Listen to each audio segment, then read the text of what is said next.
Here we're going to multiply two matrices together. First thing you want to do is check the size of the matrices. This one on the left is a 1 by 3 matrix, and this one is a 3 by 2 matrix.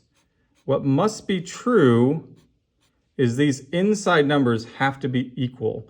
And if they are equal, like they are here, we can simply remove those numbers, and what's left over represents the size of our product matrix. So we need a matrix that has 1 row and 2 columns. So let's open up a matrix that will have 1 row. So here's 1 row, and I'll make it big enough for 2 columns. Now what I like to do is do some annotation on the matrices.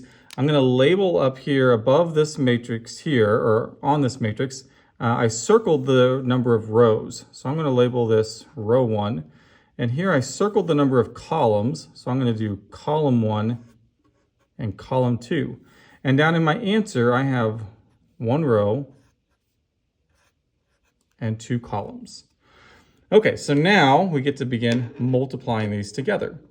To find the number that's going to go in row 1 and column 1, where those two row and column intersect, I am going to use row 1 and column 1. And the way that I multiply them together is I just multiply across the row and down the column. So I'm going to do, and I'll write the scratch work down below here. I'm going to do 2, the first number here, and 4, the first number here, and I'm going to multiply those together. So 2 times 4 is 8.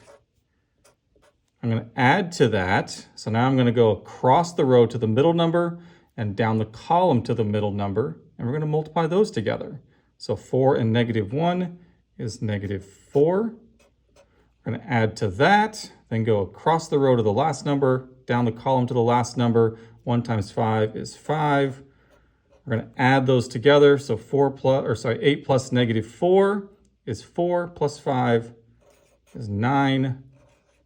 That's the number that goes in row 1, column 1.